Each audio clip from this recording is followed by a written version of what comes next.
ആരാവിടെ ഒരുമിച്ച് കൂടിയിട്ട് പ്രതിഷേധാഗ്നി ജ്വലിപ്പിച്ചെന്നറിയോ?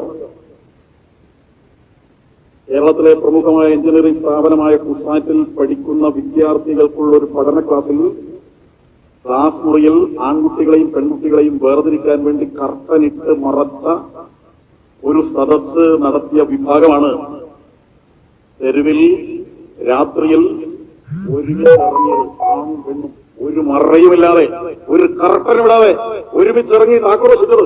എന്തായിരുന്നു അവരുടെ ആ കൂടിച്ചേരലിന്റെ ഉദ്ദേശം അറിയോ?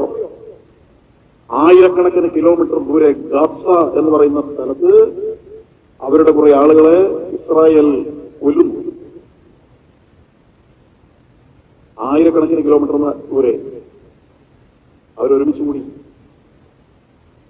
അത്രയൊന്നും ദൂരെ അല്ല പഹൽഗാം എന്ന് പറഞ്ഞ സ്ഥലത്ത് കാശ്മീരത്തിൽ നമ്മുടെ 27 സഹോദരന്മാരെ, നമ്മുടെ ചോരയാണ്, നമ്മുടെ കേരളത്തിൽ നിന്നുള്ള സഹോദരന്മാരുൾപ്പെടെ വെടിവെച്ച് കൊല്ലപ്പെട്ടുള്ള ഹിന്ദു ആയതുകൊണ്ടല്ലേ? ഹിന്ദു അല്ലേ എന്ന് ചോദിച്ചല്ലേ? കലിമ ചൊല്ലാൻ അറിയുമെന്ന് ചോദിച്ചല്ലേ വെടിവെച്ച് കൊന്നില്ലേ? നമ്മൾ എത്ര പേര് തെരുവിലിറങ്ങി? എത്ര പേര് പ്രതികരിച്ചു? എത്ര പേര് പ്രതിഷേധിച്ചു? ഇത്രയും ഭീകരമായ സംഭവം എല്ലാ സൗകര്യങ്ങളും കൊടുത്തുകൊണ്ട് ലോകത്തിന്റെ നാനാഭാഗത്തു നിന്നും ഇവിടത്തേക്ക് വന്ന എല്ലാ മതവിശ്വാസികളെയും നെഞ്ചോട് ചേർത്ത് പിടിച്ച് അവർക്ക് വേണ്ട മുഴുവൻ സൗകര്യങ്ങളും ചെയ്തു കൊടുത്ത് പള്ളി വെക്കാൻ സ്ഥലവും കെട്ടാൻ പെണ്ണിനെയും സർവ്വ സൗകര്യങ്ങളും ചെയ്തു കൊടുത്ത ഒരു ജനതയുടെ നെഞ്ചിലേക്ക് മതം ചോദിച്ച് നിറയൊഴിച്ച ക്രൗര്യത്തിനെതിരായിട്ട് പ്രതികരിക്കാൻ നമുക്ക് എത്ര പേർക്ക് സാധിച്ചു? സ്വയം നമ്മൾ ചോദിക്കേണ്ട കാര്യമാണ്.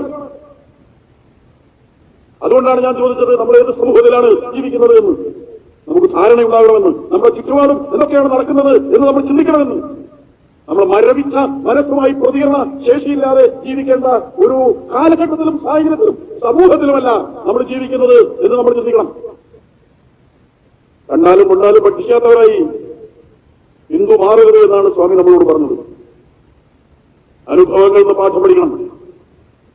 ചരിത്രത്തിൽ നിന്ന് നാം ഒന്നും പഠിക്കുന്നില്ല എന്നുള്ളതാണ് ചരിത്രം നൽകുന്ന ഏറ്റവും വലിയ പാഠം എന്ന് നമ്മൾ ഉൾക്കൊള്ളണം. പാഠം പഠിച്ചേ മതിയാവും. ഇവിടെ പൗരത്വ സമരം നടന്നു. ലക്ഷക്കണക്കിന് ആളുകളല്ലേ ഒരുമിച്ചിറങ്ങിയത്.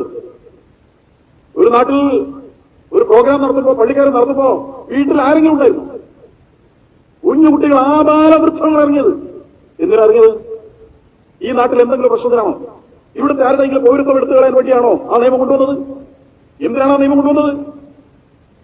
എത്രയോ കൊല്ലം മുമ്പ് തങ്ങളുടേതല്ലാത്ത കുറ്റത്തിന് രാജ്യത്തിന്റെ അപ്പുറത്ത് അതിർത്തിക്കപ്പുറമായി പോയതിന്റെ പേരിൽ അവിടെ നിന്ന് ആട്ടിയോടിക്കപ്പെട്ട, ഹിന്ദു ആയതിന്റെ പേരിൽ മാത്രം ആട്ടിയോടിക്കപ്പെട്ടത് ആ മാനം രക്ഷിക്കാൻ വേണ്ടി എല്ലാം നഷ്ടപ്പെടുത്തിയിട്ട് ഓടി നമ്മുടെ നാട്ടിലേക്ക് വന്ന ഹിന്ദുക്കളായ ആളുകൾക്ക് അവരവിടെ നിന്ന് വിട്ട് ഇവിടെ വന്നു.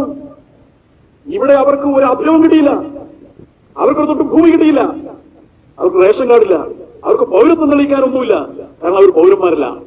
അങ്ങനെ 10,000-കണക്കിന് ആളുകൾ ഈ നാട്ടിൽ ആകാശം മേൽക്കൂരയാക്കിയിട്ട് തെരുവിൽ കഴിയുന്ന പട്ടിണി കോലങ്ങളായിട്ടുള്ള അസ്തിത്വം നഷ്ടപ്പെട്ട മനുഷ്യ പേക്കോലങ്ങളായ ഹിന്ദു ആയതുകൊണ്ട് മാത്രം ഈ ദുരിതവും ദുരന്തവും അനുഭവിക്കേണ്ടി വന്ന ആളുകൾക്ക് അന്തസ്സ് നൽകാൻ വേണ്ടി, അവരെ ഈ രാജ്യത്തോട് ചേർക്കാൻ വേണ്ടി പൗരത്വ നിയമത്തിൽ ചെറിയൊരു ഭേദഗതി വരുത്തിയിട്ട് അവർക്ക് ഈ നാട്ടിലെ പൗരന്മാരാകാൻ അവസരം കൊടുക്കാൻ വേണ്ടിയായിരുന്നു ആ നിയമം അവതരിപ്പിച്ചത്. ഇവിടുത്തെ ആരുടെയെങ്കിലും പൗരത്വം ഇല്ലാതാക്കാനല്ല, അവിടെ നാട്ടിലോടിച്ച അവരുടെ എല്ലാം ഇട്ട് ഇവിടത്തേക്ക് വന്ന ആളുകൾക്ക് പൗരത്വം കൊടുക്കാൻ വേണ്ടിയാണ് ആ നിയമം ഇവിടെ പാസാക്കിയത്. ഇവിടെ തെരുവിലിറങ്ങി ഡൽഹിയിലും എവിടെയും ഇറങ്ങിയിട്ട് എത്ര ദിവസമാണ് സമരം നടന്നത്? എന്തൊക്കെയാണ് ഇവിടെ നടന്നത്? എത്ര ക്രൂരമായ ഹത്യകളാണ് നടന്നത്? എന്തൊക്കെ ബഹിഷ്കരണമാണ് നടന്നത്? ഈ നാട്ടിൽ നമുക്ക് ഓർമ്മയില്ലേ? അവർക്ക് എന്തെങ്കിലും നഷ്ടപ്പെട്ടിട്ടാണോ? ഇവിടുന്ന് അഭ്യർത്ഥികളായി ആട്ടിയോടിക്കപ്പെട്ട് ഇവിടെ വന്ന ഒരു ഹിന്ദുവിന് പൗരത്വം കൊടുക്കുന്നതിനെതിരായിട്ടാണ് അവർ ഒറ്റക്കെട്ടായി ഇറങ്ങിയത് എന്ന് നമ്മൾ മനസ്സിലാക്കണം. അപ്പൊ ഇങ്ങനെയുള്ള സാഹചര്യങ്ങൾ ഉണ്ടാകുമ്പോ അതിനെല്ലാം വേണ്ടി എല്ലാ പിന്തുണയും കൊടുക്കാൻ ഇവിടെ ആളുകളുണ്ടോ എന്ന് നമ്മൾ മനസ്സിലാക്കണം. ഒരാഴ്ച മുമ്പ് നമ്മുടെ കേരള നിയമസഭ ഏകകണ്ഠമായി ഒരു പ്രമേയം പാസാക്കി. എന്താ പ്രമേയം? നമ്മുടെ രാജ്യത്തിലെ തെരഞ്ഞെടുപ്പ് കമ്മീഷൻ നമ്മുടെ വോട്ടർ പട്ടികയിൽ അനധികൃതമായി ചേർത്ത വോട്ടുകൾ ഒഴിവാക്കാനും ഇല്ലാത്ത ആളുകളെ വോട്ടർ പട്ടികയിൽ യഥാർത്ഥത്തിലുള്ള വോട്ട് ഉണ്ടാകേണ്ട ആളുകളെ ചേർക്കാൻ വേണ്ടി ഒരു പരിഷ്കരണം നടത്തുകയാണ്. നമ്മുടെ കേരള നിയമസഭ പ്രമേയം പാസാക്കി. അയക്കണേ, കേരളത്തിൽ അത് പറ്റില്ല. എന്ത് പറ്റുന്നു? ബീഹാർ 45 ലക്ഷം ആരെ ഒഴിവാക്കി. നാട്ടുകാരല്ലാത്ത ആളുകൾ, ഈ ഭാരതത്തിലെ പൗരന്മാരല്ലാത്ത ആളുകൾ, കയറി വന്ന ആളുകൾ, കുടിയേറി വന്ന ആളുകൾ, അനധികൃതമായി പ്രവേശിച്ച ആളുകളെല്ലാം വോട്ടർ പട്ടികയിൽ അവർക്ക് കാർഡ് കൊടുത്തു, അവർ പട്ടികയിൽ ചേർത്തിരിക്കുകയാണ്. ബംഗ്ലാദേശിലാണ്, പാകിസ്ഥാൻകാരാണ്, മറ്റു രാജ്യങ്ങളിൽ നുഴഞ്ഞു കയറിയവരാണ്. അങ്ങനെ കയറി കയറി കയറി ലക്ഷക്കണക്കിന് ആളുകൾ നമ്മുടെ ചുറ്റുമുണ്ട്, നമ്മുടെ കേരളത്തിലുണ്ട്, നമ്മുടെ ചുറ്റുമുണ്ടവര്. കേസുകളിലൊക്കെ പേരുമ്പോൾ നമ്മൾ കാണുന്നു ഇന്ന സ്ഥലത്തുള്ളവരാണ്, രാജ്യത്തിന് പുറത്തുള്ളവരാണ്, നമ്മളെ കുട്ടികളെ ഉപദ്രവിക്കുന്നവർ, നമ്മുടെ സ്ത്രീകളെ ബലാത്കാരം ചെയ്യുന്നവർ, നമ്മുടെ വീട് കവർ ചെയ്യുന്നവർ. അവരെ പിടിക്കുമ്പോ അവർ ഈ നാട്ടുകാരല്ല, അവർ ചുറ്റുപാടും ഒരു അത്യന്ത സ്ഫോടനാത്മകമായ ഒരു സ്ഥിതിവിശേഷം ഉയർത്തിക്കൊണ്ട് നമ്മുടെ ചുറ്റുമുണ്ട്. നാളെ അവർക്ക് അവരുടെ വോട്ട് കിട്ടിയാൽ മതി, അവർക്ക് വോട്ടർ പട്ടികയിൽ വരും, അവരിവിടുത്തെ പൗരന്മാരാക്കും. അതിനുവേണ്ടിയാണ് നിയമസഭ ഒറ്റക്കെട്ടായി പ്രമേയം പാസാക്കുന്നത്. ഹിന്ദുവിന്റെ രക്ഷക്കാരാ ഉള്ളത്. ഹിന്ദുവിന്റെ പ്രശ്നങ്ങൾ വന്നാൽ അവരുടെ കൂടെ ആരാണ് നിൽക്കുക? നമ്മുടെ ചുറ്റും നോക്കുമ്പോ വളരെ വളരെ വളരെ ഉത്കണ്ഠ ഒഴിവാക്കുന്ന സാഹചര്യമാണ് ഉള്ളത്. ഇത്തരം സാഹചര്യങ്ങൾക്കെതിരായിട്ടുള്ള ഉണർത്തുപാട്ടായിരുന്നു സ്വാമിജിയുടെ ജീവിതം. അതിനുവേണ്ടിയാണ് അദ്ദേഹം ഈ പോരാട്ടമെല്ലാം നടത്തിയത്. ഒക്കെ എഴുതുന്ന കേൾക്കുമ്പോൾ ഇവിടെ ചില ആളുകളെങ്കിലും അവിടെ വന്നിട്ടുണ്ടാവും. അതൊരു വലിയ മലയാണ്. അദ്ദേഹത്തിന്റെ കൂടെ അന്ന് ഈ സന്യാസി ശ്രേഷ്ഠന്മാരുടെയും കുമ്മനത്തെ പോലെയുള്ള നമ്മുടെ നേതാക്കന്മാരുടെയും ഒക്കെ കൂടെ ആയിരക്കണക്കിന് ആളുകൾ വന്ന് മല കയറി. അയാൾ മുമ്പിൽ ഓടിക്കയറിയാണ് സ്വാമി, നടക്കലല്ല, ഓട്ടമാണ്. അദ്ദേഹത്തിന്റെ കൂടെ ഓടിയെത്താൻ യുവാക്കൾക്ക് പോലും നമ്മളെല്ലാം കൂടെ ഓടിക്കിതച്ചോടിയവരാണ്. വലിയ വലിയ പോരാട്ടങ്ങൾക്കൊക്കെ സ്വാമി നേതൃത്വം കൊടുക്കും. അദ്ദേഹത്തിന് അസാധാരണമായ ആത്മവിശ്വാസം, അചഞ്ചലമായ ഇച്ഛാശക്തി, കരിമ്പും കൂസാത്ത, ആരെന്ത് പറഞ്ഞാലും പതറാത്ത അദ്ദേഹത്തിന്റെ നേതൃത്വ ഗുണം, കൂടെ നിൽക്കുന്നവരെ സംരക്ഷിക്കുന്ന സ്വാമിജിയുടെ ഉച്ഛൃംഖലമായ ഇച്ഛാശക്തി, അവയെല്ലാം ചേർന്ന് ഒരാൾരൂപമായിരുന്നു ഹിന്ദുവിന്റെ ആത്മവിശ്വാസത്തിന്റെയും പ്രതിരോധത്തിന്റെയും കടന്നാക്രമണത്തിന്റെയും പിടിച്ചെടുക്കലിന്റെയും ആത്മാഭിമാനത്തിന്റെയും ആത്മബോധത്തിന്റെയും ഒരു പ്രതീകമായിരുന്നു, സാകാര രൂപമായിരുന്നു സ്വാമിജി. അതിവിടെ ഉണ്ടാക്കിയ ആത്മവിശ്വാസം ചില്ലറയല്ല.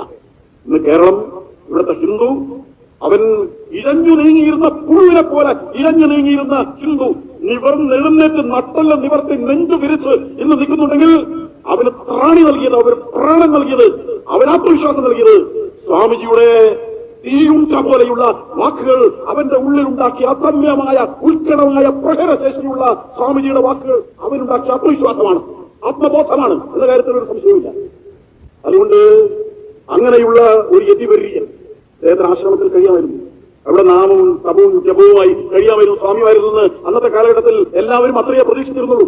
ആ സമയത്താണ് ആശ്രമത്തിൽ നിന്ന് ഇറങ്ങി ജനങ്ങളിലേക്ക് ഇറങ്ങി അഭിമാനികളായി ഹിന്ദുക്കളെ മാറ്റാൻ വേണ്ടിയിട്ട് അപമാനബോധം കുട്ടഞ്ഞെറിയാൻ വേണ്ടി അവനെ പ്രേരിപ്പിച്ചുകൊണ്ട് കൂടെ നടന്ന് പോരാട്ട മുഖങ്ങളിലേക്കാം സ്വാമി ഒരു കൊടുങ്കാറ്റ് പോലെ സഞ്ചരിച്ചത്. അതുകൊണ്ടായിരിക്കാം നവതിയിലും ഒരുപക്ഷെ ഇവിടെ തപസ്വാധ്യായ നിരതനായി